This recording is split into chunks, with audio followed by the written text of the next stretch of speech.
Howdy. I am here um, in the southern border town of Colorado, and I'm on my way to New Mexico. I'm staying in a quaint little um, room in a lodge called Poncho Lodge. I think it's part of Poncha Springs. I think that's the town.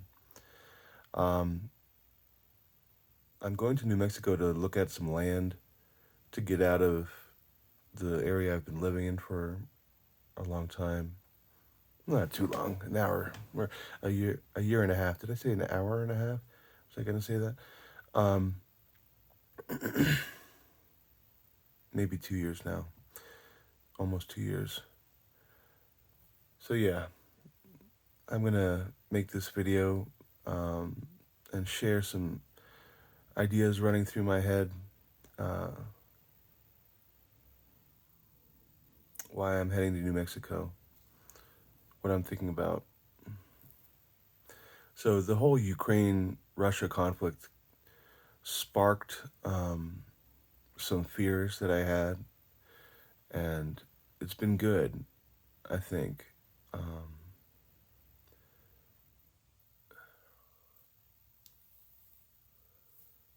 I started thinking that basically what some people consider the American empire is collapsing now, and you know, basically we have a way of life that's very greedy, and I think we wreak havoc across the world with our military, and we have driven ourselves to great excess, and we don't have an economy that not only is it not loving, but it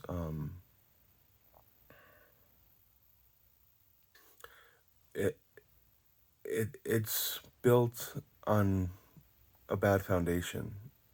Um, I've heard many people comment and say that without a good manufacturing base, our economy is not the kind of economy that can survive long term. So I think we're going to see gas prices soar, and I think inflation is going to soar, and basically our power in the world is going to decline significantly. And so we're going to not be able to enjoy the excesses that we've been enjoying ever since World War II, ever since we became one of the the two great powers in the world, and ever since ever since the fall of the USSR, the end of the USSR, the end of the Cold War, many people have said, we are the unipower in the world. The United States is. But now you're seeing China kind of rise. Anyway, this is all kind of not really here or there as far as spiritual progression. Um, as far as I'm concerned, I've been a part of this American empire, and I have used like my time unwisely and unlovingly, and I've spent a lot of my money on um, addictive things, especially with food. But yeah, I've used my time and money and energy unwisely. And I think things are coming to a head. And I've been kind of sparked and motivated to push myself a little more. Um, I felt a period where I kind of rose in desire. It might have honestly been motivated by my fear, but like a desire to help myself, a desire to um, try and grow again, try and develop myself more spiritually, try and push myself. And it rose when this conflict broke out, and then it fell a bit. And recently, a few days ago, I got into some of my rage. I A lot of indicators are pointing to the fact that I have just so much rage, and you know, I'm trying to appreciate that fact more and more. I'm trying to get into it more and more. I reached out for counseling recently, and the lady I reached out to said that she couldn't work with me because of the amount of rage I had, and that it would be a good way to start to work on that. And many people have commented, especially Jesus and Mary. I don't maybe not Mary so much, but I've heard Jesus say that a lot of people who are overweight have a lot of anger. So yeah, there's a lot that suggests that I have that, and I was feeling some of my anger the other day, and yeah, I I started to feel how boring my life is, or kind of meaningless, and how I'm kind of going and I'm going nowhere fast, and it's not exciting, it's not happy at all for me. It's I just feel kind of listless. I feel kind of, I don't know, I'm treading water or whatever, and that doesn't feel good. And so I started wanting to just do something, anything, something positive. That day I was full of energy, and I think I might have honestly been overcloaked by a spirit. Um, After I got into some of my rage, I started becoming kind of a little manic, I would say. And I went to my sister's house, and usually I have pretty poor relations with my nephew. He had a friend over, and I was able to engage them a little more that day. I was a little more fun. I was just trying to kind of um, push my boundaries, I guess. But yeah, I wonder if I invited a spirit. We went and played soccer, and I was kind of all over the place. These two kids who have a lot of energy ended up just sitting down. It was interesting. They ended up just sitting down and not wanting to play anymore. And I think it had partly to do with the fact that my energy was so off, so weird. Um, so that was interesting. But yeah, I don't know the degree to which I'm just inviting a spirit to overcloak me. Um, I don't want that to discourage me, though. I at least feel different to how I felt, in the months coming up to this period of my life, where I've just been doing nothing. I've just been coasting, just being super lazy. I heard Jesus and Mary say recently that the cause of laziness is rage. It's a lot of rage. So that's another indicator that I have a lot of rage. So definitely something to work on. But anyway, I came into some money recently. I got a bonus at my job, and I decided to finally get out of town and head to New Mexico. And um, I'm thinking about my dreams to get some land and to build a cob house on it, a house made of sand and straw and clay and water. And these houses, if you make them right, if you have a good roof and a good foundation, they can last many years, hundreds of years actually. And I wouldn't be terribly opposed if I developed the land and I gave it away to someone else. And when I moved, this is one thought I'd like to share is that I don't know if I'll ever sell anything. I don't really sell my things. I don't like to sell things. I remember when I was like 8 years old, I was in a store. It might have been like a Burger King or something. And I felt that it was really weird that I was being charged money for food. But generally speaking, it felt weird that I was being charged at all. The whole idea of charging felt strange to me, and it felt wrong to me. And I've kept that feeling for a long time, and I still feel that way to some degree. I had a discussion with a friend who was just completely perplexed about how I feel,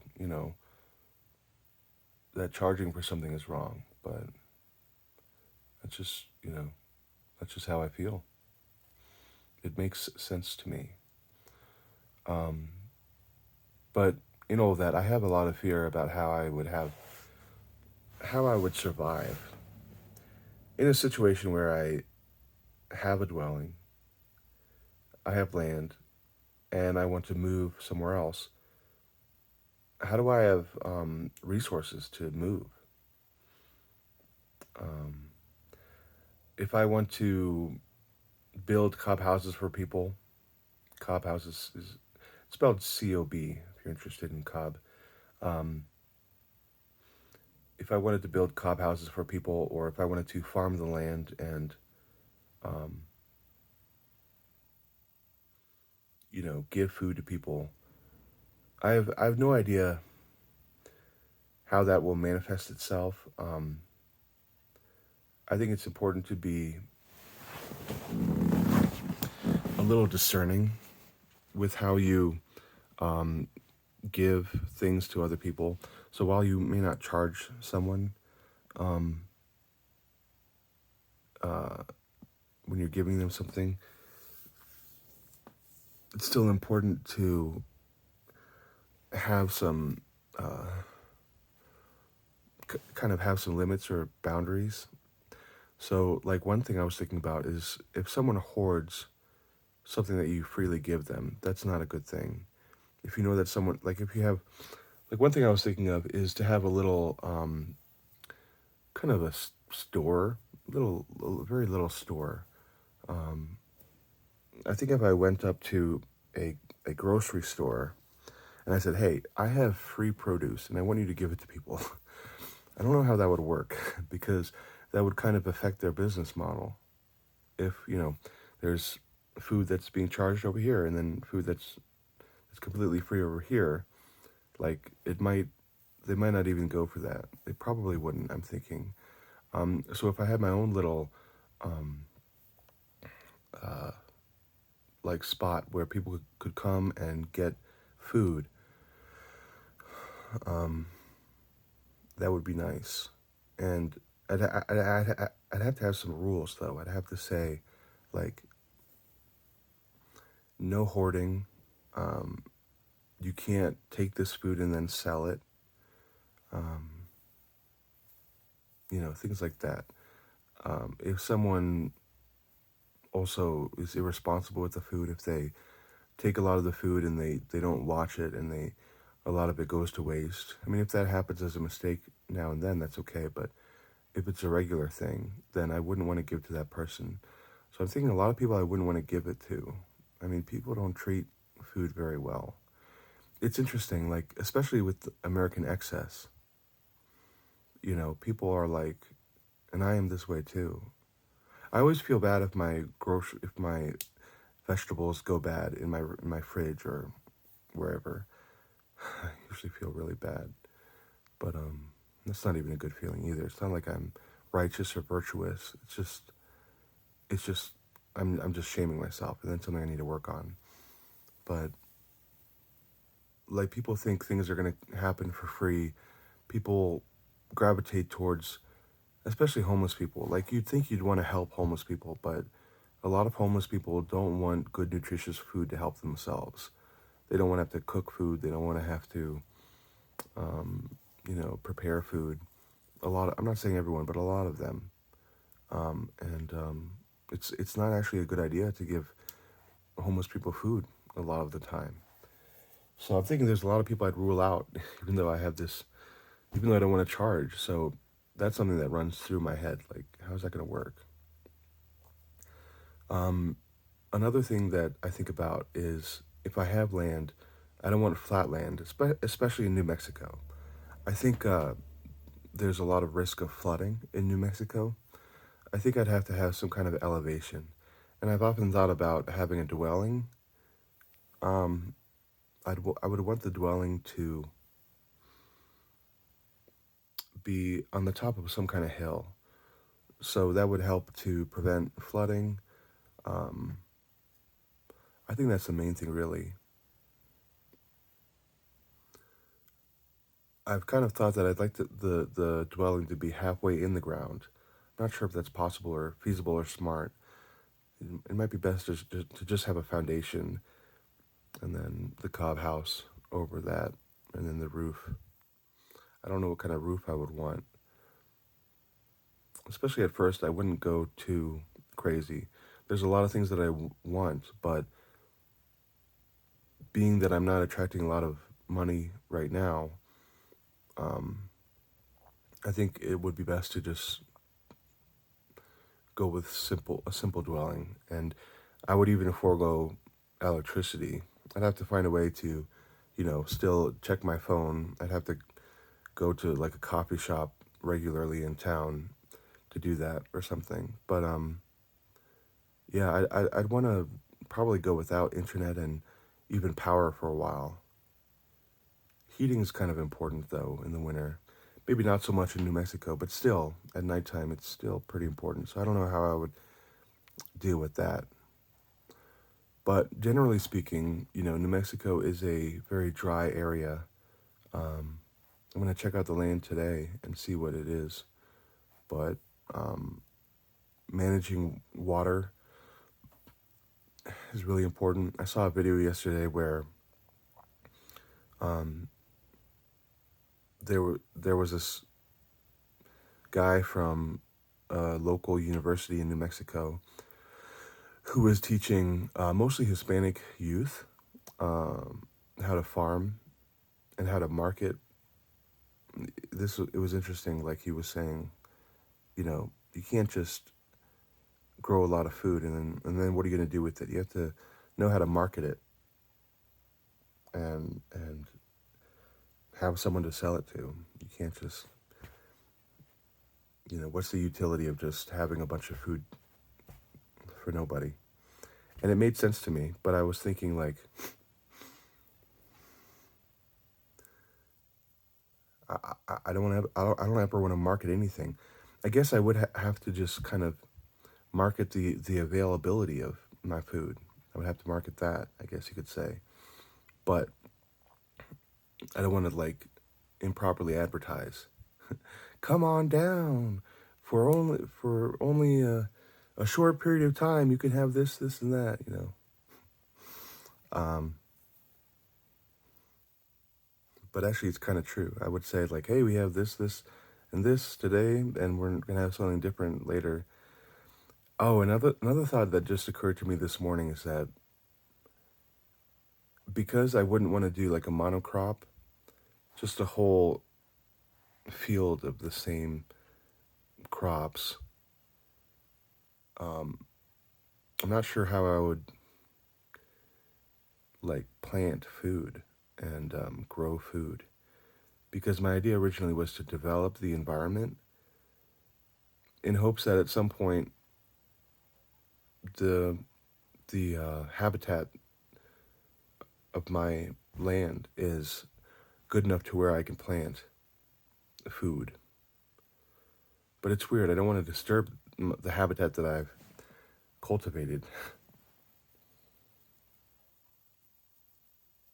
So I guess basically the question of I don't know if I'm making sense, but like let's say I have like an important tree over here, that's providing shade and has its roots in the ground and is like having roots in the ground is really good for retaining water, I believe.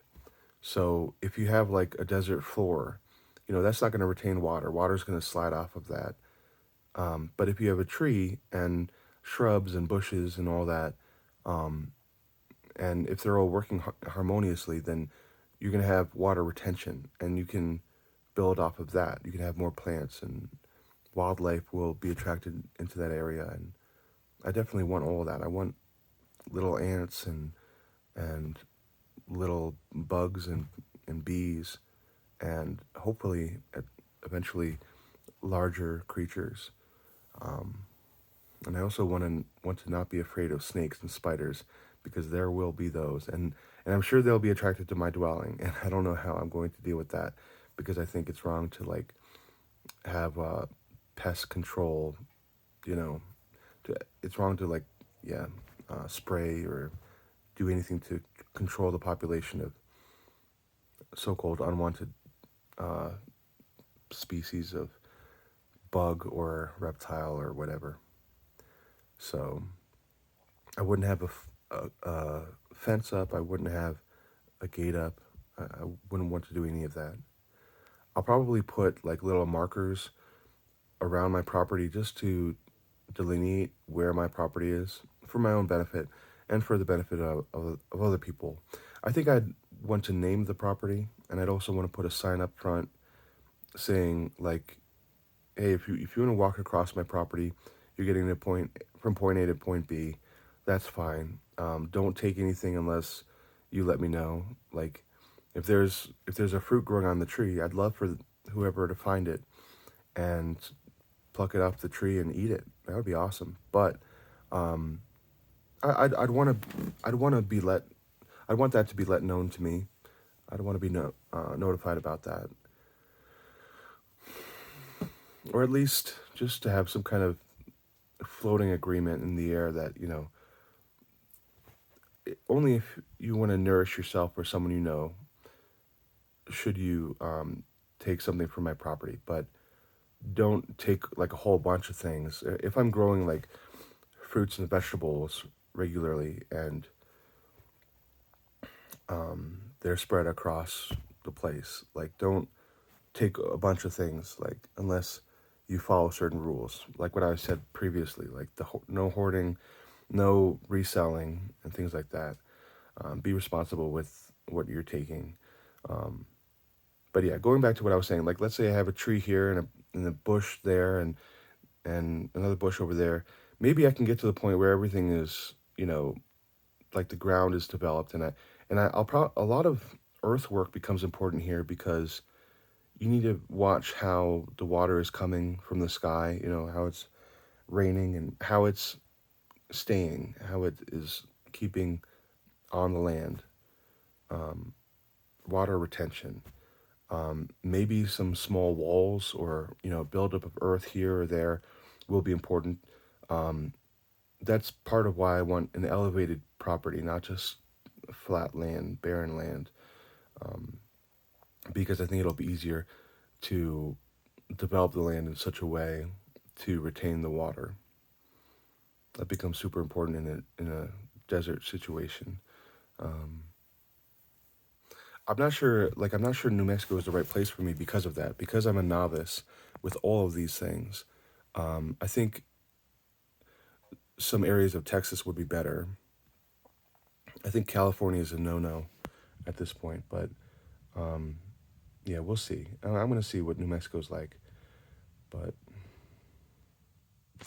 I guess to finish the point I was making earlier, um, so if I have a tree here and a brush there and a shrub here and another tree over here, how do I uh, grow plants grow that you can eat, edible plants, fruit and vegetables, to where they're easy to harvest? Maybe I just have to understand that they won't be easy to harvest. It's not going to be possible. Um, and that aforementioned guy from the university that was teaching the Hispanic kids, they were using a drip system where they had like a hose that ran along the area that they have plants, these rows of crops, and it basically just like shoots out a little bit of water. I think you can choose when it's doing that. You might be able to time it, or you might be able to just turn a switch or a turnstile and make the water go. Um, and I wonder if that's even ethical to do that. I think it might not be ethical to do that. It might be better to just develop the land and know that there's a certain amount of water. Maybe you have to import water from someone else, but I don't. So from somewhere else, but I don't know if that's ethical either because the whole idea is to be self-sufficient. So there's a lot of questions. There's really a lot of questions. And, you start questioning and you get answers. So I'm not completely unhopeful. I feel like where I am now, wondering about these things and engaging these ideas is a really good place. And it definitely feels better than where I was before, just hating my life and hating how things are and hating people. And yeah, I'm very judgmental towards myself and others. I really am. I was walking through the mall the other day and I was just judging everybody. Yeah, the American way of life, which I engage in. Like, I can't, it doesn't even make sense to judge other people when you're also engaging that. There it is. I'll leave it there, for better or worse.